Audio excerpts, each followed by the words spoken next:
On m'a demandé de faire une présentation de ce concept et de ses répercussions en droit international, puisque comme la définition qui vient d'être donnée le démontre, quand on parle de droit d'ingérence, on évoque du droit international public, c'est-à-dire du droit qui régit les relations entre États. Même si, de manière peut-être un petit peu paradoxale, il n'y a rien de moins juridique a priori que la notion de droit d'ingérence, puisque si on reprend la définition qui est donnée à la base, à l'origine, à cette notion, à cette expression en tout cas qui date des années 80, c'est le droit de finalement violer la souveraineté et donc le droit international pour accomplir des objectifs humanitaires. Et donc on prétend se placer en réalité au-delà du droit existant. Et en tout cas, c'est la première dimension de ce concept, c'est une dimension essentiellement morale, qui consiste à dire que dans certains cas, le droit importe peu au nom d'une crise humanitaire ou de graves violations des droits de l'homme. Il devient finalement futile et complètement déplacé de se placer sur le terrain du droit. Donc de ce point de vue-là, c'est une notion qui est tout sauf juridique. C'est une notion fondamentalement morale, avec une éthique de la conviction, qui consiste finalement à affirmer de manière très très forte, péremptoire, par une espèce d'appel à l'émotion, qu'il faut agir et qu'il est donc inconvenant non seulement d'ailleurs de se placer sur le terrain du droit, mais aussi de se placer éventuellement sur un terrain politique plus général, en essayant de voir par exemple pourquoi on intervient ici et pas ailleurs, quelles seront les répercussions de l'intervention qui peuvent être entraînées par une guerre finalement qu'on déclencherait. Quelles sont aussi les répercussions non seulement sur le terrain mais aussi de manière plus large dans les relations internationales. Tout ça est écarté au nom d'une logique donc morale, éthique de court terme, de l'urgence, c'est tout à fait revendiqué, et donc on voit bien là qu'on est dans une perspective qui est tout sauf juridique. En même temps, il y a eu, au fur et à mesure que cette notion a été développée, ce discours donc sur le court terme de l'urgence s'est aussi accompagné de revendications tendant à réformer le droit pour essayer d'instaurer une sorte d'exception à la nécessité de respecter la souveraineté des États et leur intégrité territoriale, exception qui serait justement donc dictée par cette urgence, par cette nécessité de réagir pour sauver des vies. Et on a parlé d'ailleurs avec terminologie juridique, par exemple de non-assistance à personne ou à peuple en danger, pour essayer de commencer à argumenter sur le plan du droit international en disant il faut donc adapter les règles à ce nouvel impératif qui serait finalement d'autant plus évident avec la fin de la guerre froide, puisque c'est surtout au début des années 90 avec ce qu'on appelait le nouvel ordre mondial qu'on a à nouveau insisté sur cette notion. Alors ce que je voudrais faire en quelques minutes, c'est voir dans quelle mesure, en effet, cette notion a réussi à modifier le droit international. Est-ce que ce discours a eu un certain succès? Et jusqu'où est-ce qu'on peut dire qu'il a un certain succès? Je vais commencer donc par montrer en effet ce qu'on peut interpréter comme des succès de cette notion de droit d'ingérence dans le droit international actuel. Évidemment, l'exemple le plus évident, c'est le cas de la Libye, sur lequel j'imagine qu'on reviendra. Et puis, dans un deuxième temps, voir les limites, finalement, de ces avancées du droit d'ingérence, parce qu'on va voir qu'en réalité, le droit international n'a finalement été que modifié de manière tout à fait marginale. Alors d'abord, par rapport au succès de la notion, c'est vrai que jusque donc, dans les années 80, quand on parlait de guerre civile, qu'on parlait de crise humanitaire, qu'on parlait de violation des droits de l'homme, si on se plaçait sur le plan en tout cas de la guerre, de la possibilité d'intervenir militairement, eh bien on considérait que c'était tout à fait inenvisageable. Car finalement ce qui se passait à l'intérieur d'un pays, des troubles internes, une guerre civile, ça relevait essentiellement des affaires intérieures de l'État et donc de sa souveraineté. Et à part le critiquer peut-être pour avoir violé les droits de l'homme, il n'était en tout cas pas envisageable de prendre des sanctions, certainement pas militaires. Alors ça a en effet changé depuis les années 90. d'abord, ça a changé finalement par le développement d'une pratique qui est assez fournie. On a parfois entendu que la Libye, c'était révolutionnaire, si on peut dire que c'était un grand changement du droit international, parce que là, on avait autorisé une intervention humanitaire. En réalité, c'est pas du tout nouveau, puisque dès le début des années 90, il y a eu toute une pratique qui s'est développée en ce sens-là au sein des Nations Unies, où le Conseil de sécurité a adopté une série de résolutions qui autorisaient des interventions militaires avec des objectifs déclarés, en tout cas, qui étaient des objectifs humanitaires. Alors on connaît sans doute, vous connaissez sans doute un certain nombre de ces exemples, ils sont assez connus. Le premier, ou en tout cas, c'est vraiment en 1992 que ça a commencé, avec d'une part le cas de la Somalie, où il y a eu une autorisation d'intervenir militairement, ce qui a d'ailleurs amené la Belgique, entre autres, à intervenir militairement en Somalie, sous mandat donc du Conseil de sécurité. La Bosnie-Herzégovine, qui dès l'année 1992 a été gérée par le Conseil de sécurité et qui a amené assez vite les membres du Conseil à autoriser des interventions militaires pour de nouveau assurer l'aide humanitaire, mettre fin à une crise humanitaire, etc. Il y a eu ensuite d'autres cas encore, le cas du Rwanda, où on dit souvent qu'il n'y avait rien moyen de faire. En réalité, il y avait déjà un mandat des casques bleus qui était sur place et qui était d'assurer la sécurité, ce qui pouvait être interprété quand même assez largement. Mais ensuite, il y a eu une autorisation donnée à la France d'intervenir militairement, lorsque le génocide avait déjà commencé. Il y a eu ensuite d'autres exemples assez nombreux, par exemple dans le cas du Zaïre en 1996, où il y a aussi une autorisation. Le cas plus récemment de la Côte d'Ivoire, où il y a eu une autorisation, par exemple à l'heure où on parle, il y a toujours un mandat qui est donné pour prendre toutes les mesures nécessaires, parce que c'est tout le temps la formule qu'on adopte, qui est un mandat au profit à la fois des casques bleus sur le terrain et de la France, qui a un mandat pour intervenir militairement en Côte d'Ivoire. Et alors, prendre donc l'exemple le plus récent, c'est l'exemple donc de la Libye, où le Conseil de sécurité, vous le savez, a autorisé les États à prendre toutes les mesures nécessaires pour protéger les civils.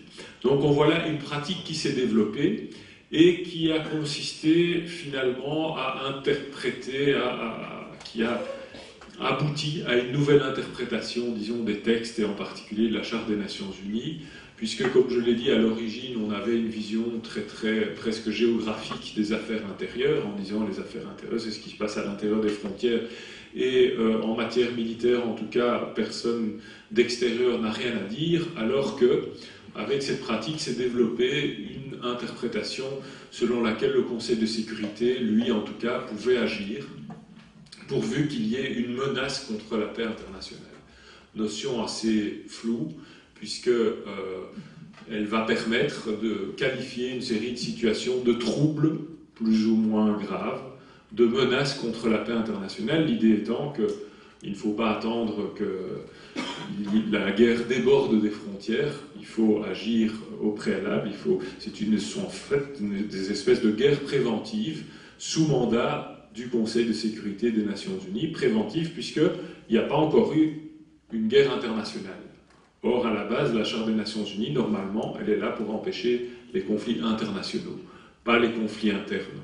Car dans la logique de la Charte des Nations Unies, c'est chaque État qui assure l'ordre sur son territoire. Donc normalement, c'est à lui de gérer, on ne s'en mêle pas. Alors ça a en effet changé, puisque là, dans cette pratique des années 90 et 2000 et 2010, le Conseil de sécurité donc interprète la notion de menace contre la paix de manière à lui permettre de prendre des mesures, mais qui sont donc toujours supposées être des mesures qui sont destinées à garantir la paix internationale et non pas à prendre parti pour telle ou telle faction dans le cadre d'un conflit interne. Et dans tous les exemples que j'ai évoqués, le Conseil de sécurité, si vous lisez les résolutions, donc il prétend toujours rester neutre sur le plan des conflits internes, y compris donc par exemple dans le cas de la Libye.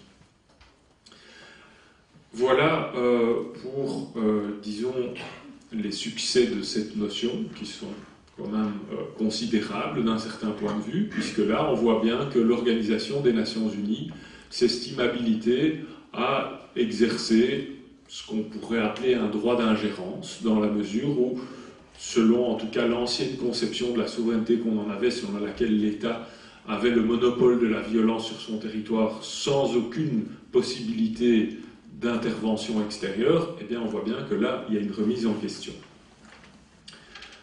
Alors en même temps, cette notion de droit d'ingérence n'a pas bouleversé le droit international. Pourquoi? D'abord parce que sur le plan, comme vous l'avez compris avec tous les exemples que j'ai donnés, toutes les autorisations, toutes les interventions qui sont conformes au droit international ne seront celles qui sont menées que sous l'autorité du Conseil de sécurité, donc avec une autorisation du Conseil de sécurité. Ce qui n'est par contre pas admis, c'est les interventions militaires sans autorisation du Conseil de sécurité. Alors un exemple évident, c'est celui de la guerre contre la Yougoslavie en 1999, où là il y a eu une volonté de la part de certains supporters, disons, du droit d'ingérence, d'élargir la notion, enfin c'était leur volonté depuis toujours, mais en tout cas ils l'ont réaffirmé en disant finalement le vote au sein du Conseil de sécurité c'est une procédure très lourde, il y a des vétos, etc. Bon, comme on l'a vu, il n'y a pas toujours des vétos, mais enfin il peut y en avoir en effet, et par conséquent on doit pouvoir, au nom de nouveau de l'urgence, etc., intervenir même si le Conseil de sécurité n'a pas formellement autorisé une intervention, pourvu qu'on ait quand même essayé d'aller devant le Conseil. C'est un peu, enfin c'est pas un peu, c'est ce qui a été invoqué pour justifier la guerre contre la Yougoslavie en 1999, et même si c'est dans une bien moindre mesure, parce que les principales justifications étaient plutôt d'ordre sécuritaire, armement, etc., dans le cas de l'Irak en 2003. Dans le pourquoi, alors, pourtant là on est intervenu, néanmoins sur le plan du droit, il n'y a pas eu de modification du droit dans le sens préconisé par les supporters du droit d'ingérence, c'est-à-dire que l'interprétation en question n'a pas été partagée par l'ensemble des États et ça ne s'est pas reflété dans des textes. Pour reprendre ces deux exemples de la guerre contre la Yougoslavie et de la guerre contre l'Irak, elles ont été condamnées très largement. Dans le cas de l'Irak, on le sait bien ici, puisqu'en Belgique, comme la Belgique officiellement condamnait la guerre, dans les médias, il y avait, je dirais, une condamnation assez presque unanime, ou en tout cas très très large de la guerre contre l'Irak. Dans le cas de la Yougoslavie, on le sait moins, parce que là, par contre, la Belgique était en guerre contre la Yougoslavie. Mais si vous prenez un petit peu de distance et que vous voyez la position au-delà de la Belgique et de l'Europe, et en réalité des États intervenants, il y a eu beaucoup d'opposition, que ce soit en Afrique, en Asie, en Amérique latine. Il y a eu une très très large opposition à cette guerre, justement parce que les États, en particulier du Sud, qui ont toujours été ceux qui ont soutenu le principe de non-ingérence et qui craignent finalement que cette notion de droit d'ingérence ne soit qu'un retour aux anciennes conceptions qui étaient alors des conceptions de droit international selon lesquelles il n'y avait pas de Conseil de sécurité, il n'y avait pas de sécurité collective, mais c'était chaque État qui librement pouvait intervenir pour faire respecter les droits de l'homme, ce qui évidemment en pratique permettait seulement aux États qui en avaient les moyens d'intervenir en prétendant qu'il fallait absolument le faire.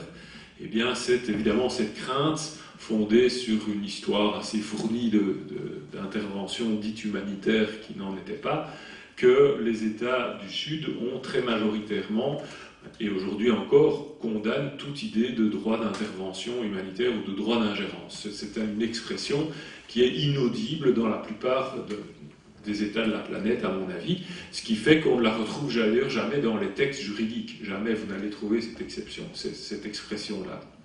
Et le cas de la Yougoslavie a été très intéressant parce qu'à la suite de ce précédent, bon, finalement, tout le monde a admis que c'était quand même contraire au droit international, enfin les juristes en tout cas l'ont admis, mais comme ça embêtait quand même pas mal de monde, on s'est dit on va changer le droit pour l'avenir. Et c'est ainsi que le secrétaire général de l'ONU de l'époque a mis sur la table, au sein de l'Assemblée générale des Nations Unies, non pas le droit d'ingérence, parce que ça, on savait qu'on ne pouvait pas, mais d'autres formulations telles que la responsabilité de protéger, qui serait une nouvelle appellation, mais qui reprendrait plus ou moins la même idée, c'est-à-dire que si un État n'est pas responsable, on va pouvoir intervenir. Alors cette notion a été débattue, et ça a donné lieu à une levée de bouclier de la part de l'énorme majorité des États qui ont affirmé très explicitement, et ça c'est nouveau, je dirais, dans les années 2000, vous avez des déclarations d'État très explicites d'une énorme majorité d'États qui disent on ne veut pas de droit d'intervention humanitaire, quelle que soit l'appellation, quelle que soit la dénomination, on n'en veut pas. Et donc le compromis finalement a été d'accepter en effet un texte qui s'appelle la responsabilité de protéger, mais qui ne fait en fait d'une part que codifier le droit tel qu'il existe, c'est-à-dire de dire finalement ce qui existe déjà dans la Charte des Nations Unies, c'est-à-dire que chaque État est souverain, ce qui signifie qu'il exerce l'autorité sur son territoire, mais en même temps qu'il a certaines obligations vis-à-vis de sa population, en gros les droits de l'homme. C'est rien que de très classique par rapport aux conceptions de la souveraineté basée sur le contrat social et donc sur une responsabilité en effet de la part du souverain. Et puis aussi dit ce texte qui a été adopté par l'Assemblée générale que si l'État en question ne peut pas ou ne veut pas exercer sa responsabilité, le Conseil de sécurité peut agir conformément à la Charte. Donc en effet, le fait que le Conseil de sécurité puisse agir conformément à la Charte des Nations Unies, c'est pas vraiment un scoop, c'est évidemment, là encore, du droit international le plus classique. Alors c'est vrai que ça codifie ces pratiques des années 90 et 2000, puisqu'on dit là assez clairement qu'en cas de grave violation des droits de l'homme, il y a des termes plus précis, qui sont le génocide, le nettoyage ethnique, le crime de guerre ou le crime contre l'humanité. Là, le Conseil de sécurité peut intervenir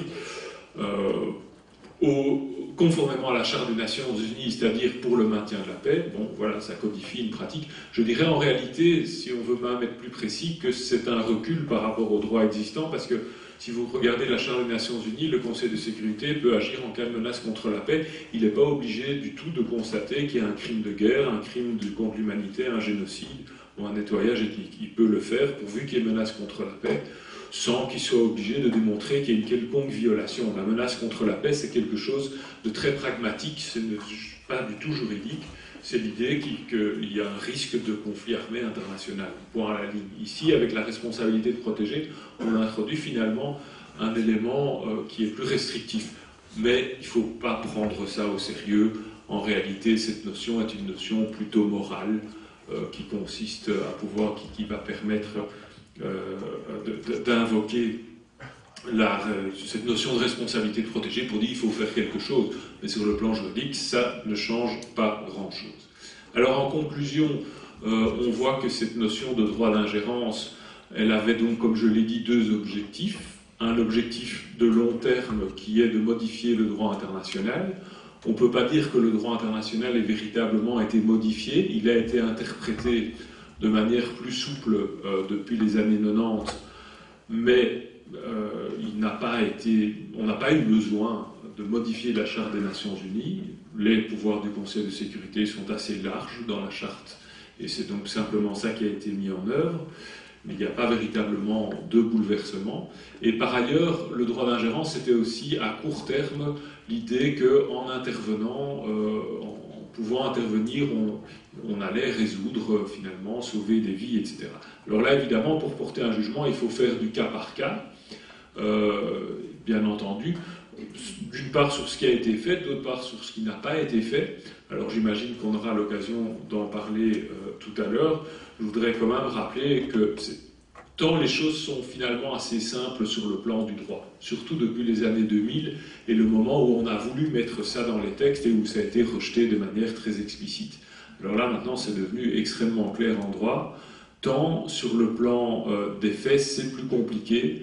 Et donc, des exemples comme le Rwanda, par exemple, sont là pour le démontrer, parce que là, il y a eu une autorisation, elle n'a pas été utilisée, puis elle a été utilisée. Ça a peut-être sauvé des vies à court terme, mais il ne faut pas oublier que ça a été un des facteurs qui a permis à un certain nombre de génocidaires d'aller au Congo, enfin au Zaïre à l'époque, et ça a été un des facteurs qui a eu des répercussions au Zaïre, avec là aussi toute une série de victimes qui, d'une certaine manière, on pourrait considérer que sont liées à la manière dont on a géré le conflit du Rwanda. Donc c'est très très compliqué, à mon avis, dans chaque cas particulier, d'évaluer le succès d'une intervention humanitaire, parce que On ne peut justement pas prendre ni du court terme, ni du géographiquement limité. Il faut avoir une vision beaucoup plus générale.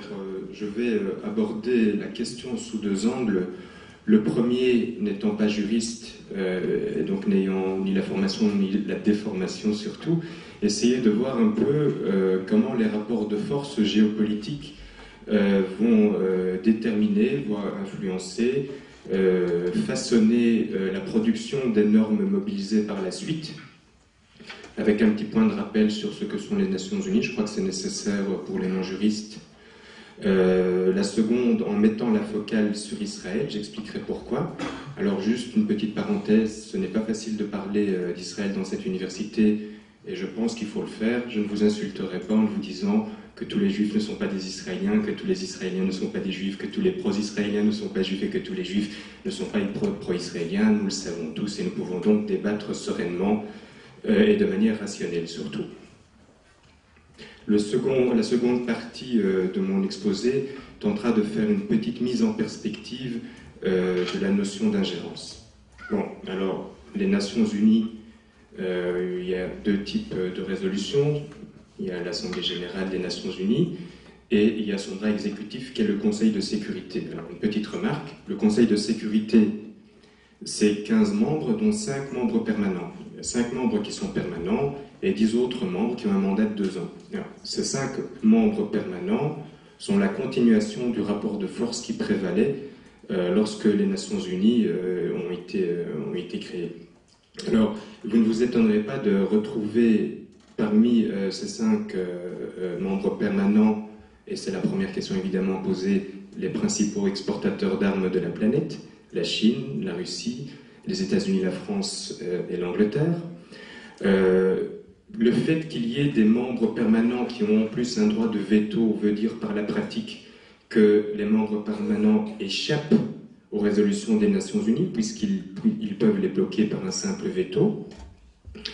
Ça pose aussi un certain nombre de questions. Par exemple, si on pense à la résolution 1973 qui est mobilisée pour légitimer les frappes aériennes en Libye actuellement, 5 pays se sont abstenus, dont 2 ont un droit de veto, ils ne l'ont pas utilisé, mais dans la motivation de leur vote, on voit bien qu'ils ne sont pas d'accord, et ils représentent la majorité, ces nations représentent la majorité de la population de la planète. Donc voilà une deuxième question. Alors, je vais cette fois-ci me centrer sur Israël, puisque je suis invité par des camarades, voir un peu comment le nouvel ordre mondial, la chute du bloc soviétique, va influencer les outils juridiques, ou un des outils juridiques le plus fort symboliquement, donc voir un peu comment est-ce qu'il va être impacté par la chute du bloc soviétique. Je parle aussi d'Israël parce que entre 1974 et 2009, j'ai recensé 34 résolutions non respectées, ce qui est quand même pas peu. Et parce qu'Israël est un abcès de fixation, un lieu de tension dans la relation internationale entre ce qu'il convient d'appeler l'Occident et le reste du monde. Alors, on fait un pas en arrière dans l'histoire, on est en 1975, forte crise économique, le monde est divisé en deux et demi, hein. Il y a les pays non alignés qui essayent de compter pour ce qu'ils peuvent, et est votée la résolution 3379, qui décrète que le sionisme est une forme de racisme et de discrimination raciale. Vous voyez que c'est une conclusion qui est extrêmement forte. Elle s'appuie sur toute une série d'attendus. Je vais vous les lire parce que c'est important pour se mettre dans l'atmosphère du temps. Donc l'Assemblée générale, pour motiver cette qualification du sionisme, rappelle sa déclaration 1994 promulguant la déclaration des Nations Unies sur l'élimination de toutes les formes de discrimination raciale. Elle rappelle sa résolution 3151 qui dit que l'Assemblée générale avait condamné entre autres l'alliance impie entre le racisme sud-africain et le sionisme. L'Assemblée générale prend acte du principe selon lequel la coopération et la paix internationale requièrent la réalisation de la libération et de l'indépendance nationale, l'élimination du colonialisme et du néocolonialisme, de l'occupation étrangère, du sionisme, de la ségrégation et de la discrimination raciale. Elle prend en acte, outre de la résolution 77 adoptée par l'Assemblée des chefs d'État et des gouvernements des organisations de l'unité africaine, qui ont estimé que le régime raciste en Palestine occupée et le régime raciste au Zimbabwe et en Afrique du Sud ont une origine impérialiste commune, qu'ils forment un tout et ont la même structure raciste et qu'ils sont organiquement liés dans leur politique destinée à opprimer la dignité et l'intégrité de l'être humain. Enfin, prenant acte également de la déclaration politique adoptée lors de la conférence des ministres des Affaires étrangères des pays non alignés qui s'est tenue en 1975 et qui a très sévèrement condamné le sionisme comme une menace pour la paix et la sécurité du monde et appelé tous les pays à s'opposer à cette idéologie raciste et impérialiste. En fonction de tout ça, l'Assemblée générale des Nations unies décrète que le sionisme est donc une forme de racisme et de discrimination raciale. Donc vous voyez que les termes sont nets, forts, tranchés. Alors, il est intéressant d'analyser le vote de cette résolution 3379. Vont voter pour, sans surprise, l'ensemble du monde arabe et le bloc soviétique. 72 nations voteront pour, 35 voteront non, un certain nombre de pays autour des États-Unis, et 32 s'abstiendront avec des pays aussi épars que le Japon, l'Éthiopie ou encore l'Argentine, et la Grèce notamment. On arrive en 1991. En 1991, c'est l'effondrement du bloc de la Russie soviétique. Pour la première fois dans l'histoire des Nations Unies, une résolution des Nations Unies va être révoquée, c'est la seule à ma connaissance. Alors, vous avez vu toute la tartine qui motivait la 3379. Cette résolution très très courte dit simplement « L'Assemblée générale décide de déclarer nulle la conclusion contenue dans le dispositif de sa résolution 3379 du 10 novembre 1975. » Donc on est en 1991, c'est une résolution d'une ligne quasiment. Elle déclare nulle non pas l'entièreté de la résolution, non pas les attendus, mais juste la décision qu'elle contient. Alors on pourrait penser que ce n'est pas une question de rapport international, mais que le regard de la communauté internationale a changé sur Israël. Le problème, c'est que la séance précédente, à savoir la 73 séance plénière de la même année des Nations Unies, consacre sa séance toujours à Israël, demande à tous les États de s'abstenir d'apporter à Israël une assistance quelconque visant spécifiquement les colonies dans les territoires occupés, déplore vivement la collaboration persistante et toujours plus étroite entre Israël et l'Afrique du Sud, spécialement dans le domaine économique, militaire et nucléaire, qui constitue un acte d'hostilité contre les États africains et arabes et qui permet à Israël de renforcer sa capacité nucléaire. Et il y a ainsi toute une série de prises de position des Nations Unies. Donc vous voyez, ce n'est pas la tonalité qui change, c'est le rapport de force politique qui évolue, c'est l'instauration de ce nouvel ordre mondial. Et là, il est intéressant d'analyser le vote de cette résolution qui va rendre caduque la 3379. Alors, vont voter pour 111 nations. Aucun pays arabe ne votera cette résolution, et le seul pays à majorité musulmane qui le votera sera l'Albanie. Si on regarde les pays qui ont voté contre, vous trouverez l'ensemble du monde arabo-musulman, avec les Émirats unis, l'Arabie saoudite. Vont s'abstenir toute une série de pays éparses anciennement dits pays du tiers-monde, et surtout, pour la première fois, il y a quand même 15 absents.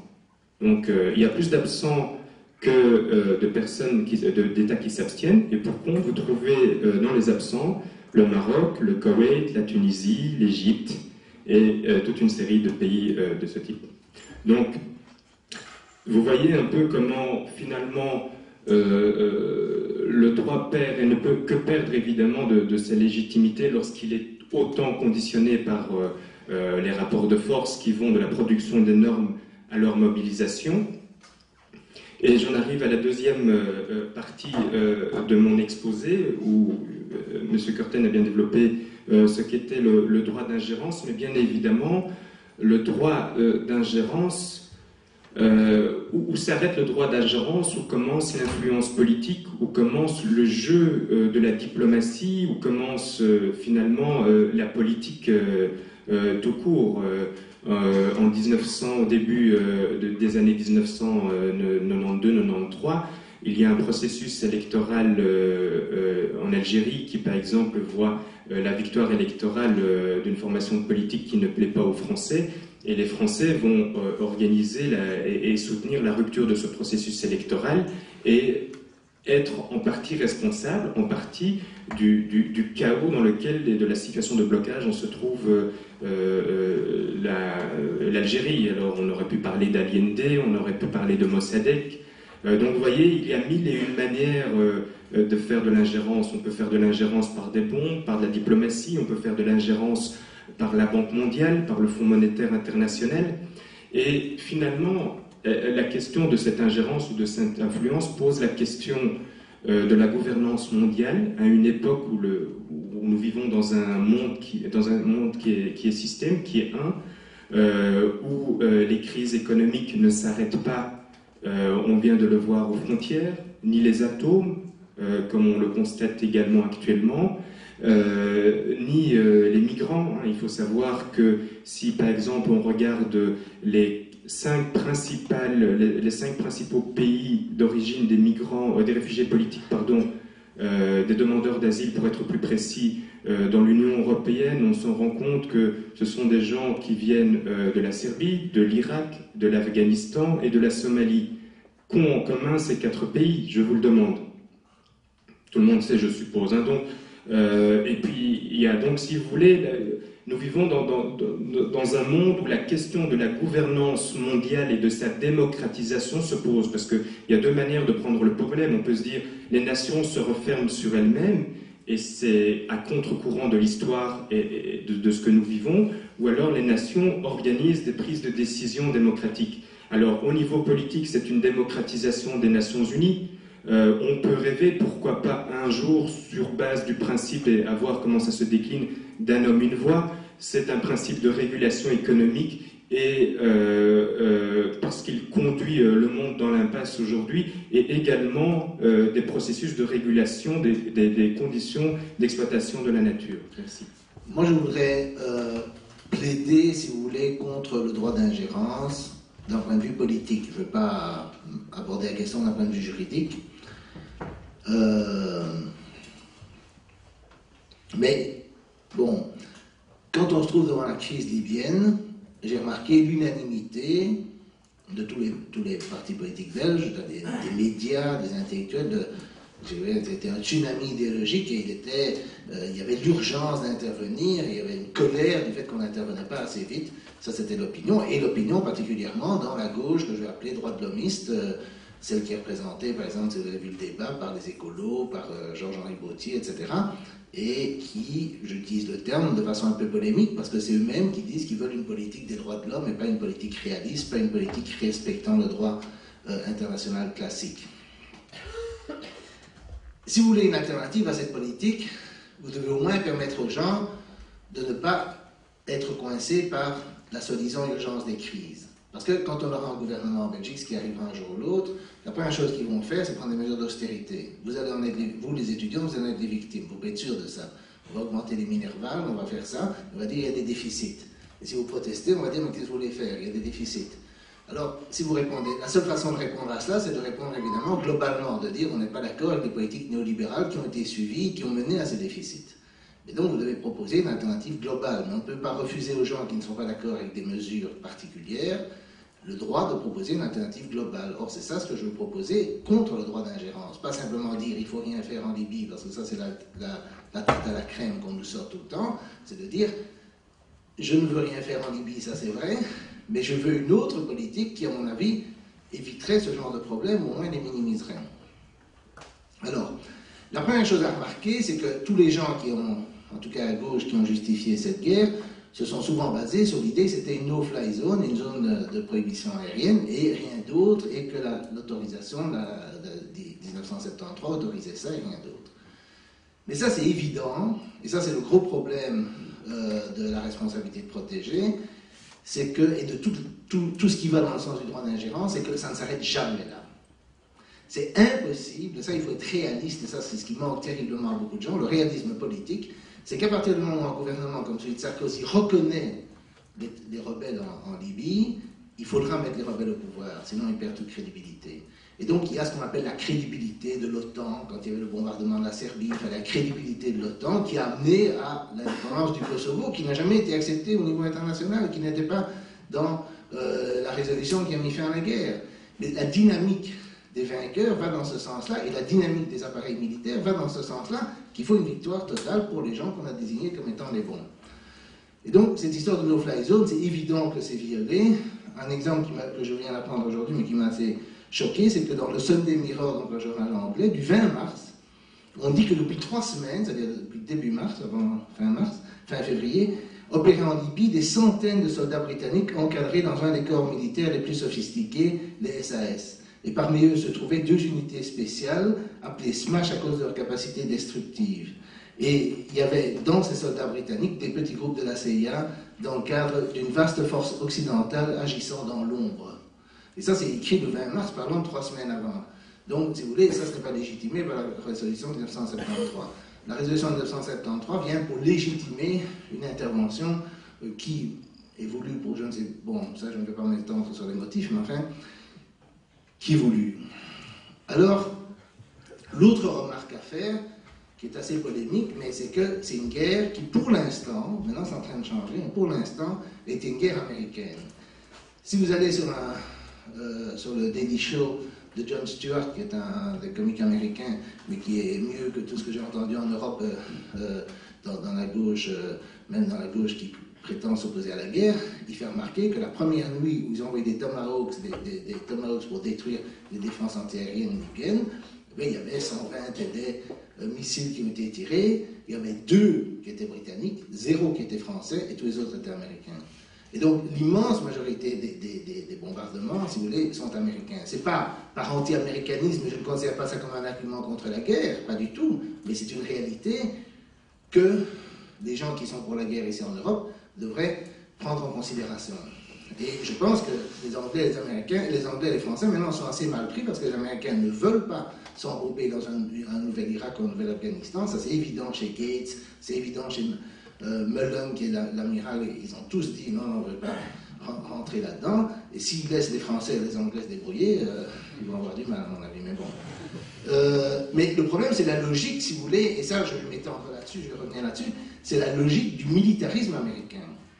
Il faut se rendre compte que seuls les États-Unis, comme l'a dit Obama, ont les unique capabilities de faire cette guerre, et ils l'ont à cause de cet immense arsenal militaire qu'ils ont déployé dans le monde entier. La logique de l'ingérence humanitaire est impossible sans les centaines de bases que les États-Unis ont dans le monde entier, parce qu'on ne savait pas si la crise va se produire en Libye ou en Malaisie ou demain en Indonésie ou je ne sais pas quoi. Et donc, il y a ce réseau de bases, il y a ce réseau de surveillance. Probablement que les États-Unis sont en train d'écouter ce que je dis. Je veux dire, il y a des satellites qui survolent le monde en permanence et qui évidemment donnent la possibilité d'envoyer des troupes partout, d'espionner, d'intervenir. Le Brésil ne peut pas faire ça, l'Inde ne peut pas faire ça, la Chine, même la Russie, qui a encore hérité de l'Union soviétique, un espèce de réseau de ce type, n'a pas la possibilité d'intervenir partout dans le monde. Et la France, sûrement pas, et la Belgique non plus. Quand la Belgique décide d'intervenir, ce que personne ne discute au Parlement, mais qui est la réalité, c'est que nous sommes seulement là, avec nos alliés européens, pour fournir aux États-Unis un argument pour justifier l'intervention vis-à-vis de leur opinion publique qui est très réticente. Ça, c'est le seul truc qu'on fait. Et c'est la même chose qu'on fait en Afghanistan. En Afghanistan, si les Américains partent, on part dans la minute qui suit, parce qu'ils ont se couper un petit morceau. Donc, on part, on n'est pas là pour faire on est incapable de faire la guerre, c'est évident, heureusement. Mais je pense que les écolos, les socialistes, parce que j'ai les étudiants socialistes et les droits de l'homiste qui veulent l'ingérence, devraient au moins être cohérents et devraient dire à la population européenne qu'il faut privatiser les universités, supprimer les pensions et les privatiser les dépenses de santé, et avec des centaines de milliards d'euros économisés comme ça au niveau européen, tout balancer dans l'armement et créer l'armement que les Américains ont, parce que ça c'est la situation sociale des Américains, et il y a évidemment des Américains qui ne sont pas contents de devoir loger dans leur maison, dans leur voiture parce qu'ils ont tout perdu, et qu'après on dépense des centaines de milliards à l'armement et au droit d'ingérence, qui est la base de ça. Donc il faut être réaliste. Alors non seulement il y a la question des dépenses, mais il y a aussi le problème, si vous voulez, des effets indirects de la politique d'ingérence. La politique d'ingérence, d'abord, elle fait qu'il y a des contre-mesures. Il n'y a probablement pas un régime qui est plus impopulaire, je suppose, j'ai jamais été là, que la Corée du Nord, et c'est un régime qui, contrairement à celui de Kadhafi, n'a pas de soutien international. Mais vous n'allez pas vous attaquer à la Corée du Nord, même pour les droits de l'homme, parce qu'ils ont des armes atomiques. Donc, c'est aussi simple que ça. Et donc, si Kadhafi avait des armes atomiques, on n'aurait pas attaqué. Les attaques contre Kadhafi encourageront les autres, par exemple les Iraniens ou d'autres dans l'avenir, de se procurer des armes atomiques pour se protéger. Et déjà, les Russes ont dit qu'ils ne sont pas spécialement désarmés, ont déjà dit qu'il fallait renforcer leur armement. Donc, vous avez ça. Vous avez, si vous voulez, tout ce que j'appelle l'effet barricade, c'est-à-dire que toutes les ingérences mènent à des contre-mesures. Chaque fois, il y a une guerre en Irak, il y a des contre-mesures en Iran, etc. Les régimes, en réalité, dans lesquels on s'ingère, en fait, en général, se renforcent et deviennent plus répressifs à l'intérieur pour se protéger des menaces externes et de la subversion intérieure vue comme étant due aux menaces externes. Toute l'histoire de l'Union soviétique, par exemple, illustre ça, mais aussi, évidemment, le traité de Versailles dans l'histoire du nazisme. On pourrait faire une longue discussion là-dessus, mais moi je pense que chaque fois que l'on prend des mesures agressives ou répressives ou punitives vis-à-vis d'autres pays, eh bien, il y a des contre-mesures. Par exemple, prenez l'histoire de l'Iran. L'Iran, c'est le régime qu'on adore détester, mais en 1953, il y avait un régime démocratique en Iran, qui était celui de Mossadegh, que la CIA a renversé. Il a imposé le pouvoir du Shah, et c'est la chute du pouvoir du Shah qui a mené au pouvoir des Mollahs qu'on adore détester aujourd'hui. Mais les gens oublient que si on n'a pas renversé Mossadegh, l'histoire de l'Iran était différente. Je ne sais pas ce qu'elle serait devenue, mais elle aurait été différente. Et ça, c'est comme ça avec beaucoup, beaucoup d'autres exemples. Alors finalement, il y a aussi le problème qu'à partir du moment où on fait de l'ingérence, on viole la règle sur laquelle était basé le droit international classique, qui était l'égale souveraineté des États et la non-intervention militaire, la non-transgression par des armées des frontières. Ça, c'était le principe de base, vous n'envoyez pas vos armées à l'étranger. Le problème, à partir du moment où vous laissez tomber ce principe est très simple parce que vous l'appliquez, vous restez chez vous, très simple. Mais dès que vous transgressez ce problème, vous heurtez au problème de la sélectivité. Vous intervenez en Libye, on dit ah oui, pourquoi vous n'intervenez pas en Syrie, et pourquoi pas au Bahreïn, et pas au Yémen, et pas demain en Iran, etc. Et vous avez le problème de la sélectivité, peut-être les gens vont vous dire, et pourquoi pas en Côte d'Ivoire, on intervient déjà en Côte d'Ivoire. Oui, mais il y a des massacres faits par les gens de Ouattara en Côte d'Ivoire, apparemment. Et pourquoi on ne va pas bombarder les gens de Ouattara? Alors, face à cela, il y a deux types de réponses des défenseurs de l'ingérence. Il y en a une, c'est oui, il faudrait aller partout, et ça, souvent c'est les gens de l'extrême gauche, oui, il faudrait intervenir au Yémen, à Bahreïn, etc., etc. Ok, bon, avec quelle armée, avec quelles troupes? Je veux dire, il faut une levée en masse, qu'on recrute des étudiants, on leur donne des uniformes, qu'ils aillent se battre, je ne sais pas comment on va faire. Moi j'ai eu des discussions avec des écolos qui veulent envoyer des troupes en Afrique, qui veulent sauver les Palestiniens, bon, avec quelles troupes? Ils sont contre le service militaire, ils sont contre les dépenses militaires, il faut être cohérent. Donc, il y a le problème de la sélectivité. Alors, il y a l'autre réponse des défenseurs de l'ingérence qui disent oui, mais il vaut mieux faire quelque chose de bien que de ne rien faire du tout. Donc, c'est vrai qu'on va s'occuper de la Libye, on va s'occuper du Kosovo, on va laisser tomber d'autres théâtres d'opération, mais au moins, on fait du bien. L'analogue étant que la police, par exemple, ne peut pas arrêter tous les criminels, ne peut pas arrêter contraventions à tout le monde, etc. Mais il vaut mieux qu'elle fasse quelque chose plutôt que de rien faire. Ça, c'est l'analogue. La différence, évidemment, est la suivante. C'est le problème de la sélectivité qui est le retour, si vous voulez, de l'arbitraire du prince ou l'arbitraire du puissant. Si on découvrait que toutes les contraventions sont données à des gens qui ont certaines orientations politiques ou religieuses, etc., ce serait considéré comme inacceptable. Dans l'ordre international, il est évident que les gens qui sont attaqués, que ce soit l'Irak de Saddam, que ce soit la Libye de Kadhafi, etc., sont toujours des gens qu'on considère comme étant des mauvais, même si Kadhafi s'était rangé, son passé le rendait diabolisable, etc. Et donc on ne va jamais s'attaquer à l'Arabie. Enfin, pour le moment, on ne va pas s'attaquer à l'Arabie Saoudite, etc. On va s'attaquer aux gens qui sont considérés comme des mauvais. Donc on a le problème de la sélectivité, et donc évidemment la réaction à cette sélectivité qui est de dire, mais enfin, voilà, l'Occident est impérialiste, il est colonialiste, il vient pour le pétrole, il vient pour la... Ce que je ne crois pas, entre parenthèses, je ne crois pas que c'est une guerre pour le pétrole, mais je vois que beaucoup de gens le pensent, et c'est inéluctable que les gens vont nous voir comme ayant des intentions mauvaises, vu que cette sélectivité est inévitable. Et donc, je pense que la France, la Belgique, etc., sont de plus en plus détestés dans cette partie du monde, et que, évidemment, les rebelles libyens nous aiment bien, mais le reste de la région ne semble pas nous aimer. Je vois des réactions au quotidien d'Orange, je vois des réactions en Tunisie, évidemment en Afrique noire, c'est encore beaucoup plus fort. Hier, il y avait une manifestation à Paris d'opposants à l'intervention en Côte d'Ivoire. Plus on intervient, plus on a des gens qui sont contre nous. Alors, il faut aussi se rendre compte que, de mon point de vue, le problème du droit international classique, c'est pas qu'il a échoué parce qu'il n'a pas protégé les populations civiles victimes des génocidaires, patati patata, mais qui n'a pas été appliqué, parce que c'est très bien de dire le droit international classique empêchait de franchir les frontières, etc.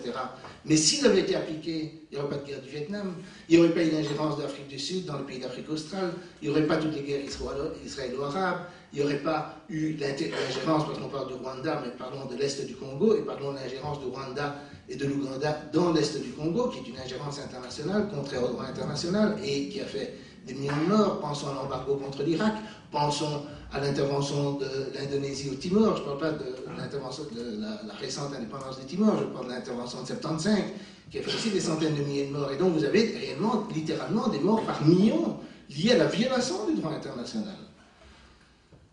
Alors, par chance, et un peu par hasard, j'ai été invité par des Nicaraguayens à parler à l'Assemblée générale de l'ONU justement sur toute responsabilité de protéger, et je leur ai dit, mais je ne m'attendais pas à ce qu'ils m'écoutent, je leur ai dit, vous avez échoué dans votre mission principale qui était de préserver la paix, de faire respecter le droit international classique, et maintenant vous mettez une nouvelle tâche sur le dos, qui est de justifier les bonnes ingérences et de distinguer les bonnes et les mauvaises ingérences. Bonne chance.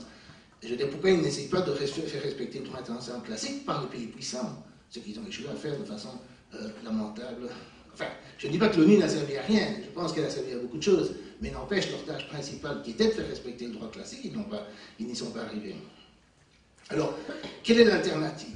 L'alternative pour laquelle je plaide, c'est non seulement la non-intervention, mais c'est la non-ingérence. C'est-à-dire, la non-ingérence, si vous voulez, mon idéal de politique extérieure, c'est celle de la Suisse.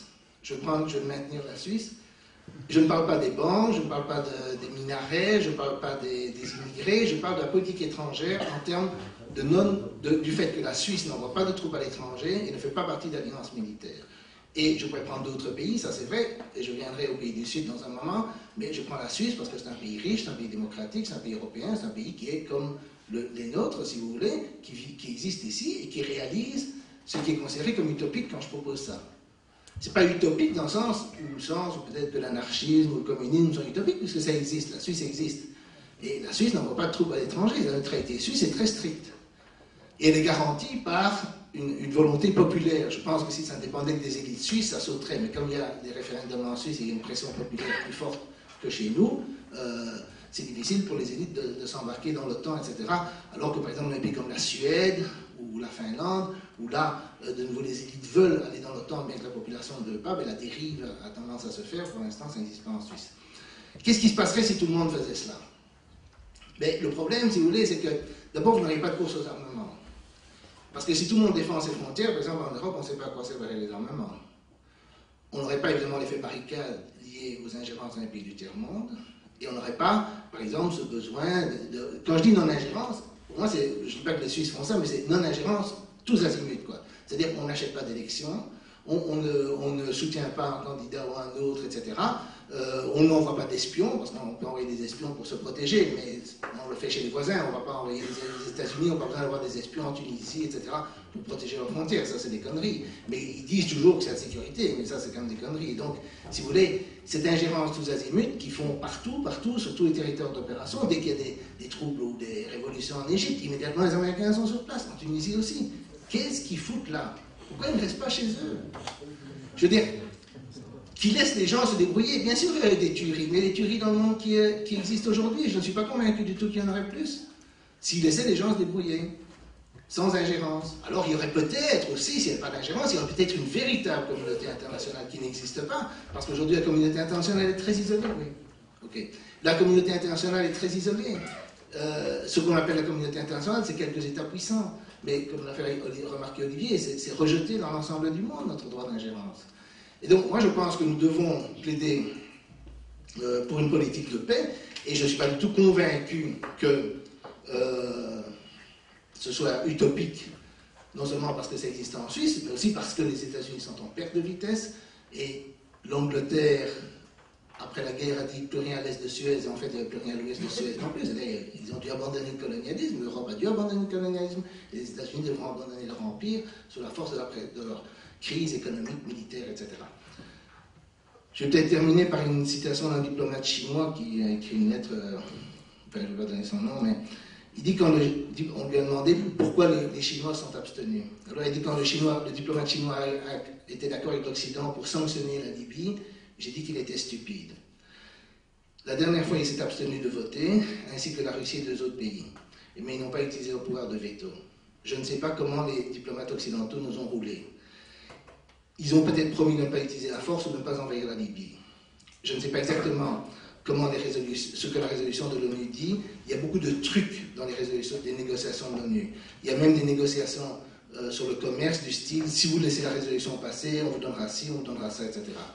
L'ONU est une machine entre les mains de l'Occident, et évidemment, s'ils ne peuvent pas passer par l'ONU, ils passeront à côté. Il y a beaucoup de façons pour les pays puissants de rouler et de faire pression sur le monde. Ils ne croient pas réellement dans les droits de l'homme, mais dans leurs propres intérêts. Ce monde n'est pas encore un monde d'égaux. C'est pourquoi les pays en développement doivent se battre fortement pour l'égalité. Je pense que non seulement ils le font, enfin, ça c'est moi qui rajoute, je pense que non seulement ils le font, mais ils y arriveront. Et donc, même si on est très isolé en étant contre l'ingérence ici, je pense qu'à l'échelle du monde, c'est la lutte contre la non-ingérence qui finira par l'égalité. Vous parlez d'ingérence, droit d'ingérence, etc. Moi, ce qui me choque depuis quelques années, on n'en parle pas beaucoup, c'est en regardant les TV arabes et quand il y a une crise. Je vous donne l'exemple au Liban. Quand il y a une crise au Liban, si vous regardez les chaînes de TV libanaises, vous allez voir l'ambassadeur de Russie qui parle en arabe parfait, qui s'adresse à la TV et qui donne des conseils aux partis politiques, etc. Vous allez voir l'émissaire spécial de tel ou tel président de la République ou dirigeant occidental, etc., qui se réunit avec les présidents des partis politiques libanais et qui leur donne des conseils, qui leur demande ci et ça. Vous allez voir...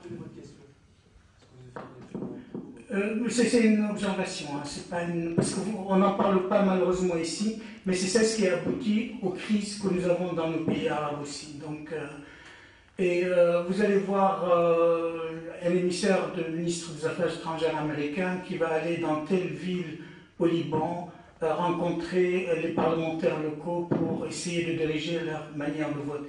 Est-ce que vous imaginez, quand nous avons la crise politique ici, que l'ambassadeur, je ne sais pas, je dis à n'importe quel pays, qui se réunit avec M.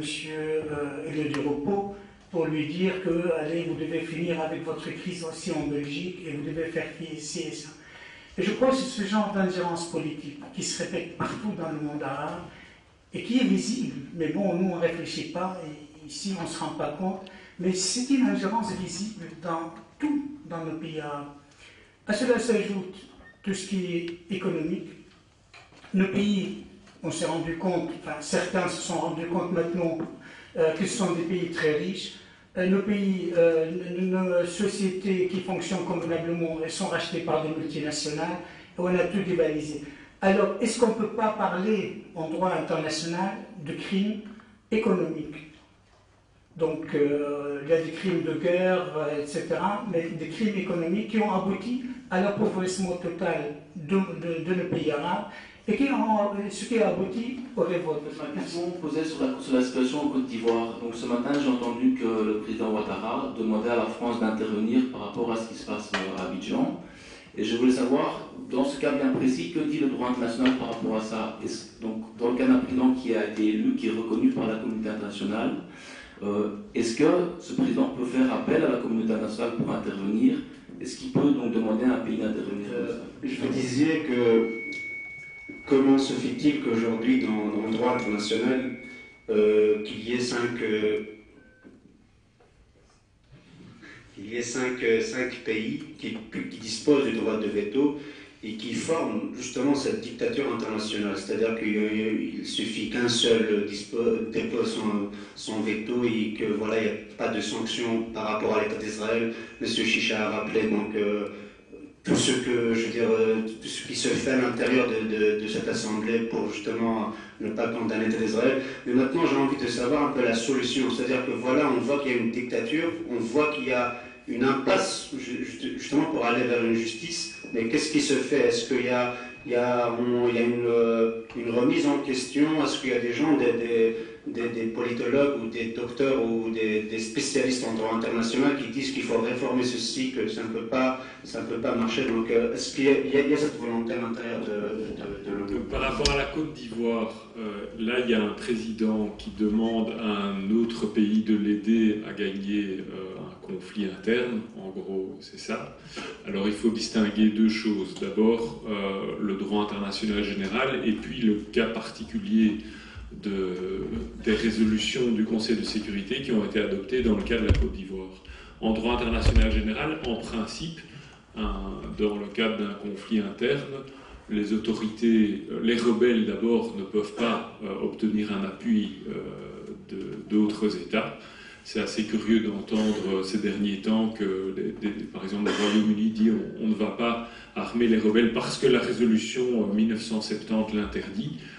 De toute façon, qui est ou non la résolution 1970, on ne peut pas aider des rebelles. Enfin, ça semble assez facile à comprendre. Le droit international étant fait par les États, ils n'admettent évidemment pas que d'autres États aident des rebelles à les renverser. Donc c'est assez évident.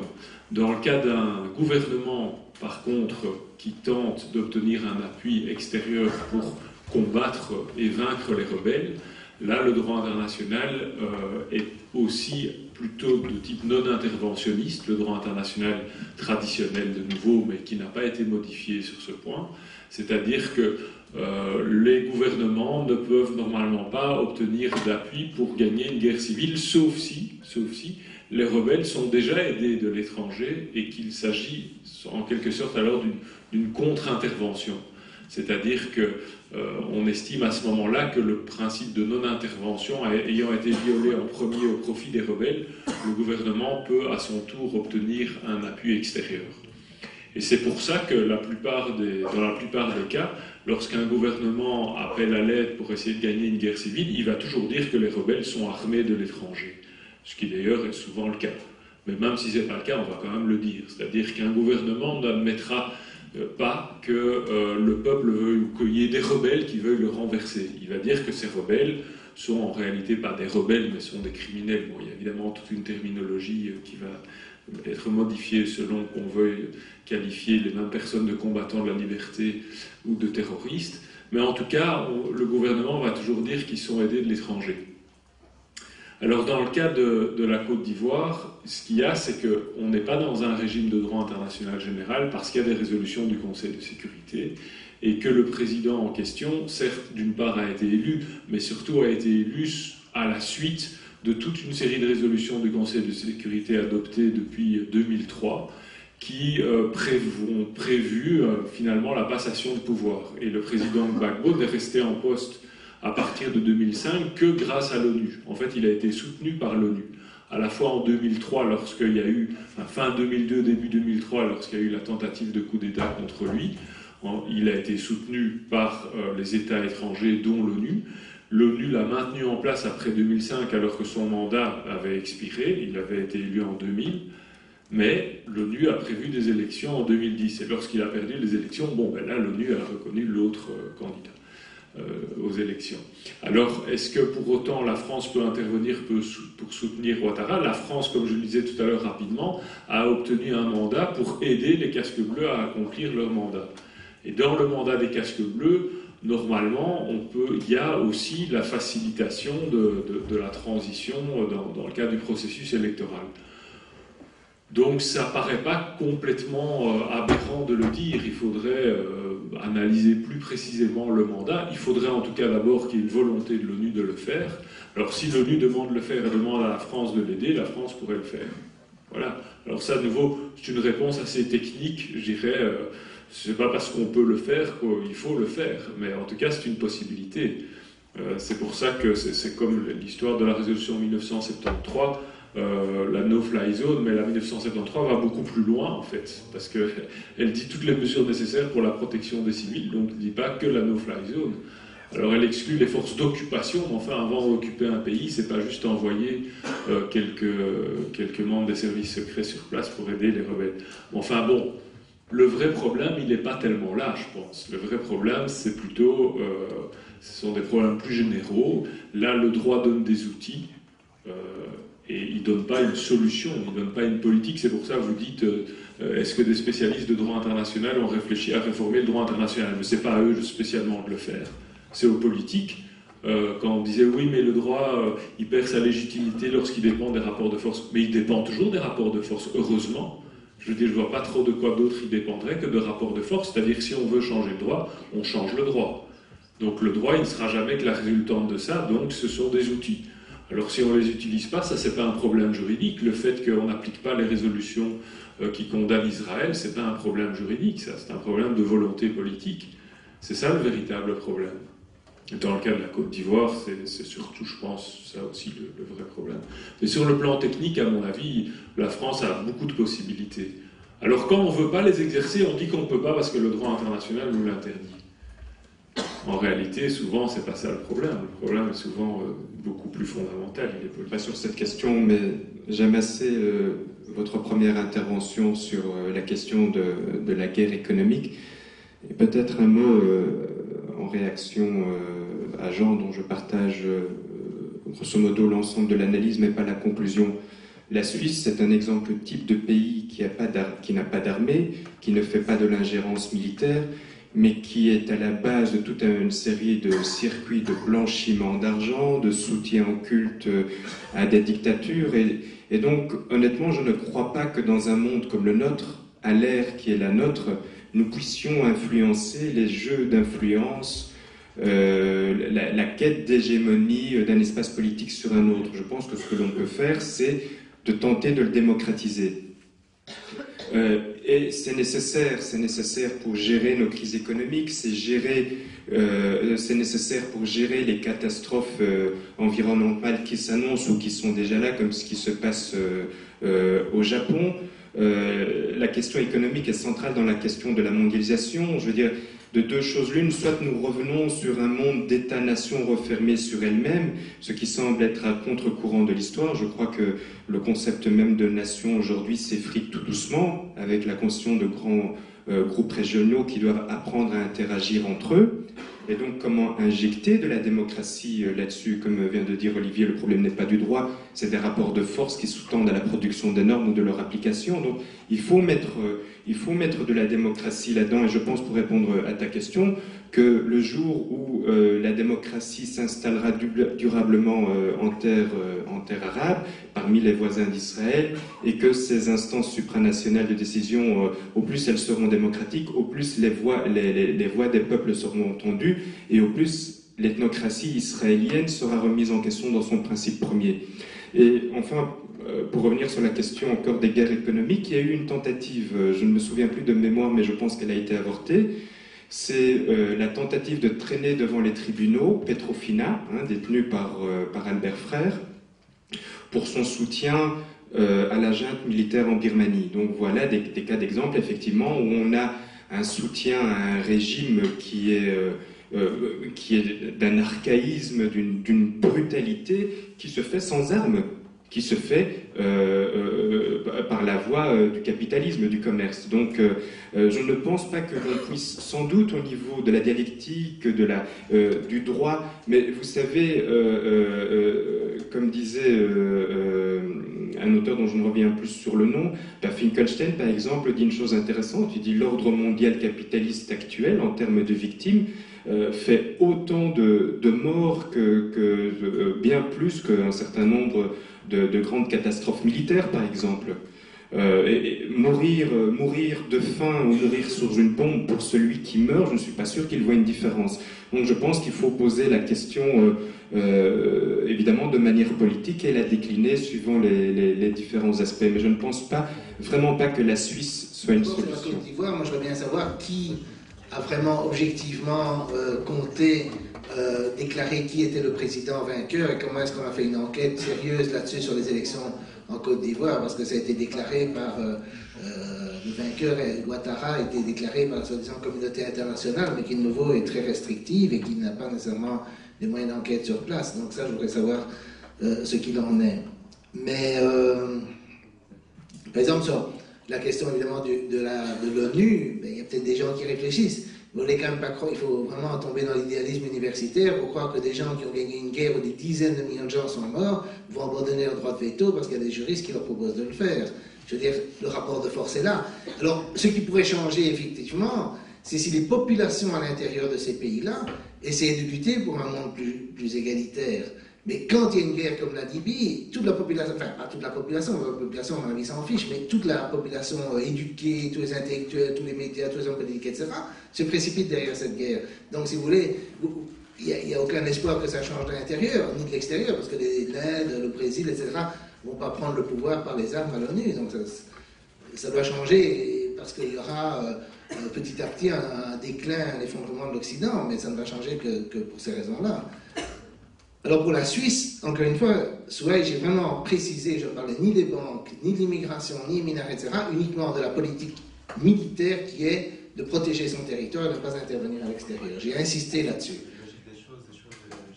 Mais je ne suis pas si sûr, tu vois, parce que ça c'est un préjugé que les gens ont, que si la Suisse, si tous les pays étaient comme la Suisse, les choses iraient plus mal pour nous.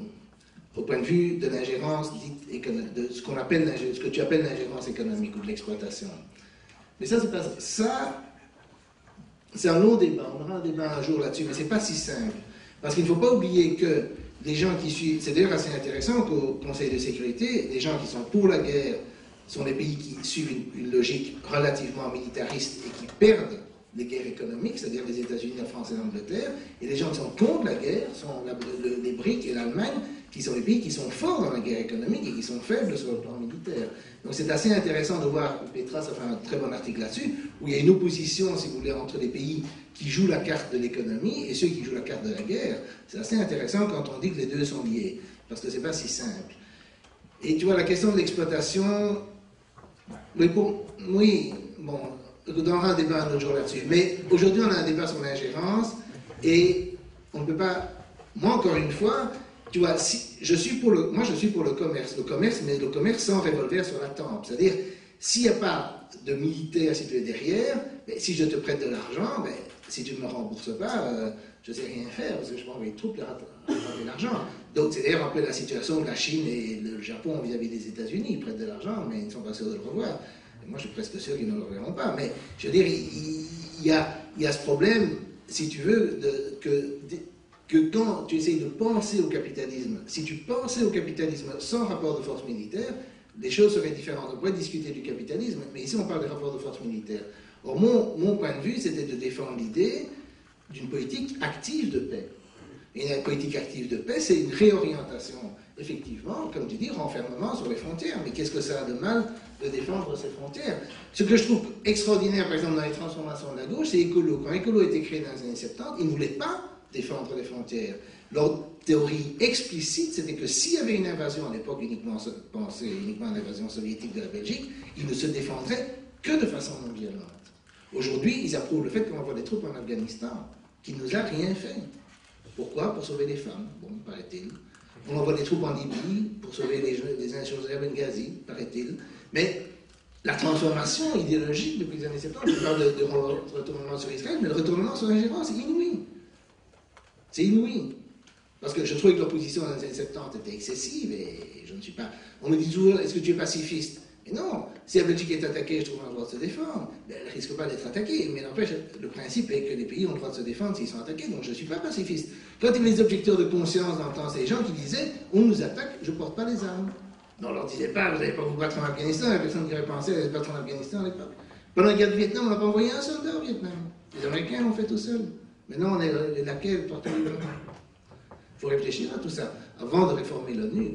Réformer l'ONU, c'est pas tout de suite. Avec l'opinion publique occidentale telle qu'elle est, il y a beaucoup de choses. Ne pensez-vous pas que petit à petit, il y a un risque, leur pouvoir augmentant, de voir des pays comme le Brésil, la Chine, l'Inde, qui justement ont un poids énorme et qui pour le moment sont plutôt contre le droit d'ingérence, leur pouvoir augmentant, ben justement se retourner et devenir pour le droit d'ingérence, et par conséquent que votre optimiste conclusion qu'à la fin la non-ingérence l'emportera risque de se voir remise en cause par cette... Le droit international, c'est très beau en théorie, mais le problème c'est qu'en pratique c'est tellement violé que tout le système est en train de s'effondrer, ou en tout cas plus personne ne va prendre ça au sérieux. Regardez l'histoire de Libye, on dit voilà la guerre en Libye c'est légal, etc. La résolution 1970 impose un embargo sur les armes. L'Égypte livre ouvertement des armes aux insurgés de Benghazi, avec le soutien des États-Unis. Et en plus, ils exportent des armes vers le Niger, le Mali, etc., vers les bases d'Al-Qaïda du Maghreb islamique. C'est effarant. La 1973, je veux bien que toutes les mesures pour protéger des civils, c'est large, d'accord, mais enfin, ça n'implique quand même pas le droit de massacrer des civils. Donc il y a énormément de bavures, quoi. Quand c'est du côté de Kadhafi, on n'en parle même pas, parce que c'est Kadhafi, il dit que des mensonges, c'est un méchant. Alors les seules fois où on relève qu'il y a peut-être des civils tués, c'est quand les rebelles eux-mêmes se font bombarder par les avions français ou américains. Donc moi, je crois que vraiment l'exigence de protéger les civils, c'est pas le droit de les massacrer. Je crois que c'est des choses tout à fait différentes. Et on pourrait prendre des dizaines d'exemples. Je connais bien l'affaire du Kosovo. La guerre du Kosovo s'est terminée en 1999 par une résolution qui était une sorte de capitulation de la Serbie, mais quand même il y a eu quelques garanties qui ont été données à la Serbie en échange de sa capitulation. Donc c'était la résolution 1244. Et tous les termes de cette résolution sont violés, tous. Sauf qu'il autorisait une force de l'OTAN. Voilà, ça c'est la force de l'OTAN, elle l'est toujours. Mais sinon, par exemple, la résolution garantissait que la Serbie garderait le Kosovo. Qu'est-ce qu'on a fait? On a déclaré l'indépendance du Kosovo. On a installé une bande de criminels de guerre et de super mafieux, de trafiquants d'organes, à la tête de ce pseudo-État. Maintenant, il y a plus de gens qui quittent le Kosovo vers la Belgique, vers la Suède, vers l'Allemagne, que du temps de Milosevic. Qu'est-ce qu'on est en train de faire sur cette planète, quoi? La Côte d'Ivoire, c'est aussi un nouveau summum. On est en train de faire une coalition de rebelles, de soi-disant vainqueurs des élections, avec une force de l'ONU et l'armée française qui sont en train ensemble de bombarder la capitale, etc. Tout ça pour régler un litige électoral. Est-ce qu'on aurait pu imaginer ça quand Bush, à sa réélection, il y a eu de très fortes présomptions de tricherie en Floride? Est-ce que le Burkinabé, le Burkina Faso, est-ce que l'Argentine et l'Inde ont pensé à aller bombarder les États-Unis? Je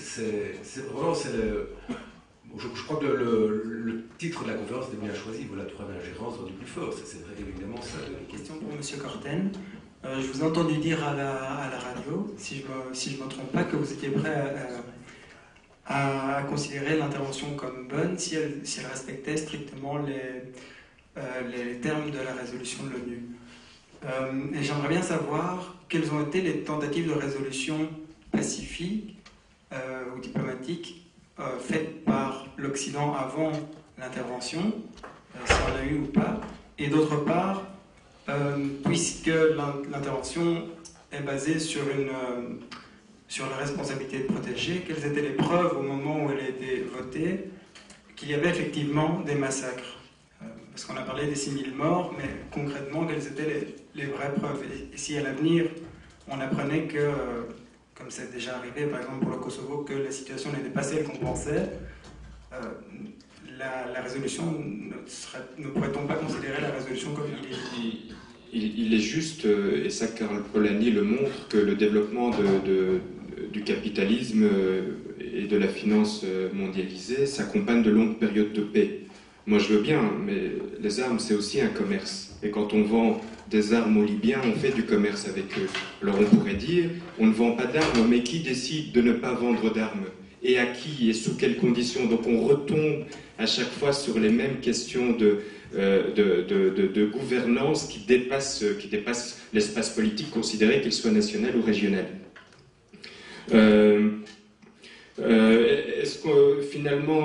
Est-ce qu'on faisait de l'ingérence quand on a armé Kadhafi? Est-ce qu'on a fait de l'ingérence quand on a demandé à Kadhafi d'être le gendarme des frontières européennes?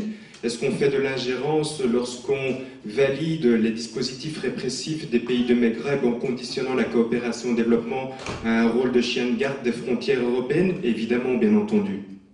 Alors, pour répondre aux questions dans l'ordre elles ont été posées, effectivement, l'ambassadeur d'Inde, dont je ne retiens pas le nom, lorsque l'Inde a motivé son abstention lors du vote, elle a dit « mais personne ne sait ce qui se passe en Libye ».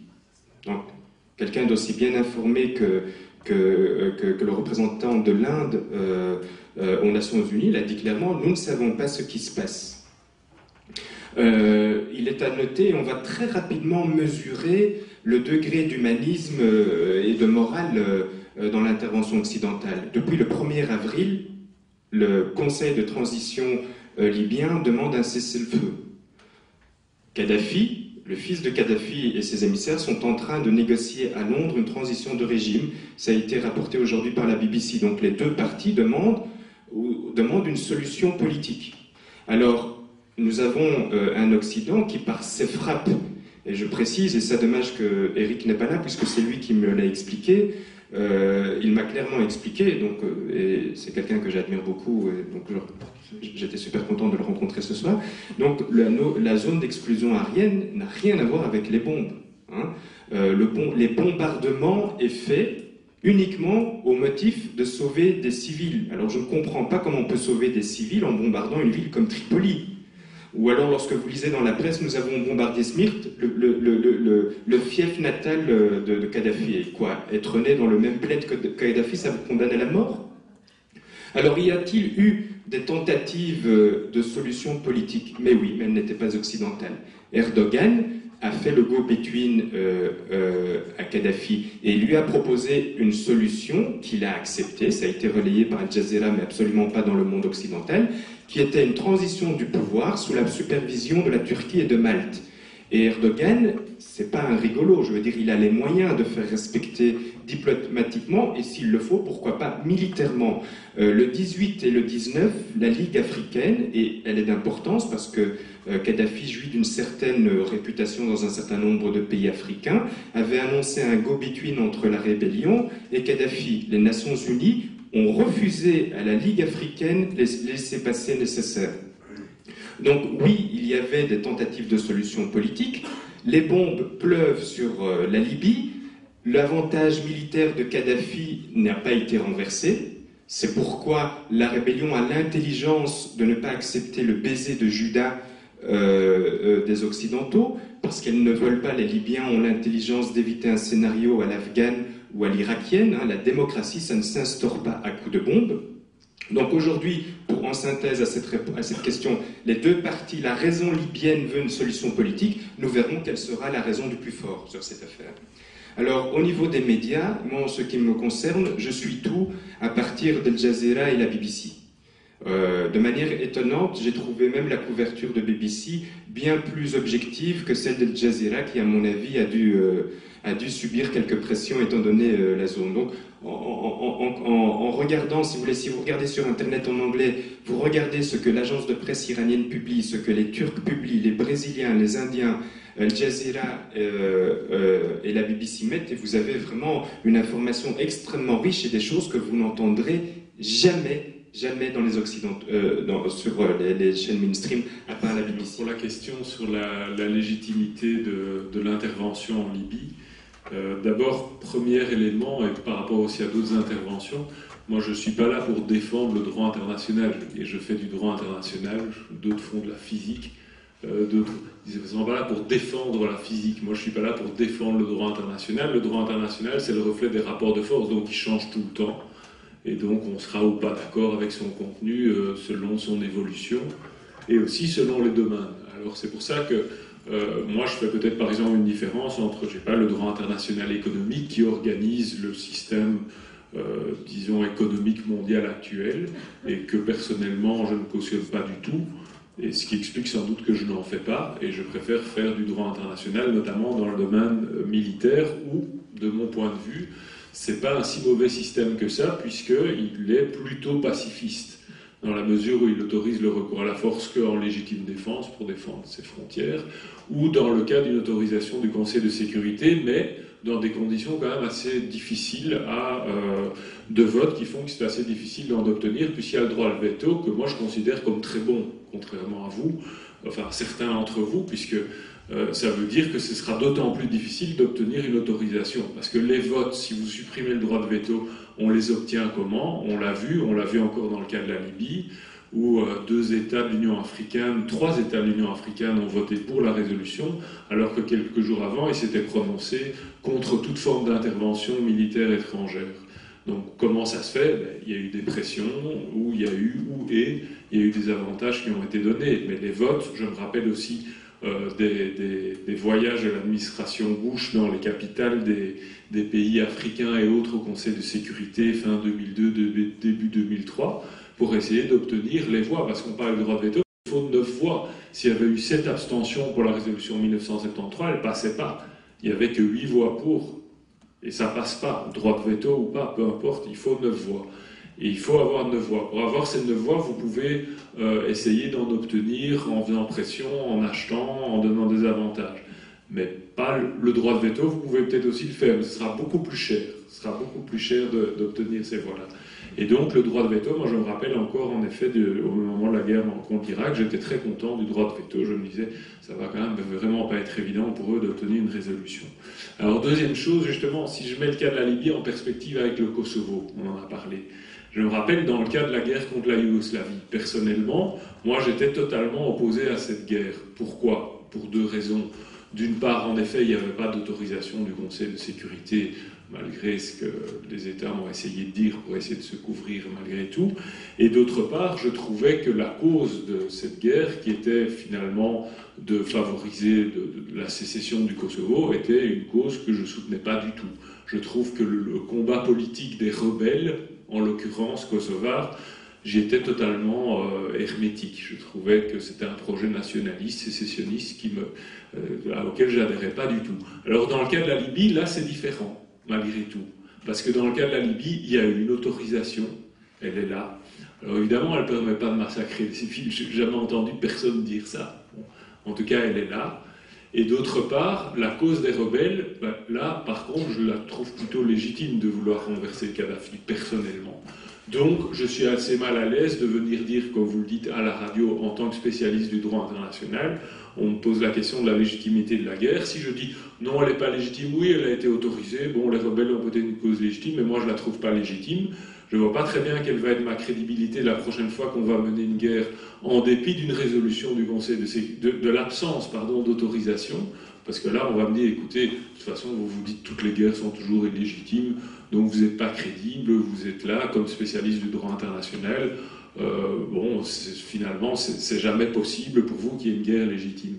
Donc ça me semblait, et ça me semble être le plus crédible de dire dans un cas comme celui-là, pour autant que la résolution soit respectée, ça me semble en effet légitime. Alors 2 choses quand même. Pour autant que la résolution soit respectée, et donc ça, vous dites qu'il y a des massacres, moi franchement j'en sais rien. Vous dites qu'il y a des massacres de civils de la coalition, peut-être, j'en sais rien. Il y a eu des massacres de Kadhafi avant, franchement, j'en sais rien non plus. Il y en a probablement eu, mais j'en sais rien. J'ai pas eu d'informations non plus très précises sur le sujet. Le Conseil de sécurité, ils ont estimé, à tort ou à raison, qu'ils autorisaient l'intervention, et pour eux, l'épuisement des voies pacifiques, ils avaient d'abord fait un embargo quelques jours plus tôt, ils estiment que ça n'a pas fonctionné. Voilà. Alors dans les 2 cas, moi pour l'instant, je suis bien incapable de vous dire si la résolution a été respectée ou pas. Non pas que, je veux dire, il faudrait... Parce que, outre les mesures, le plus problématique, c'est pas ça. Bon, évidemment, si on a massacré des civils, elle n'a pas été respectée. Mais le vrai problème, c'est pas ça. Le vrai problème, c'est pas les mesures nécessaires, etc.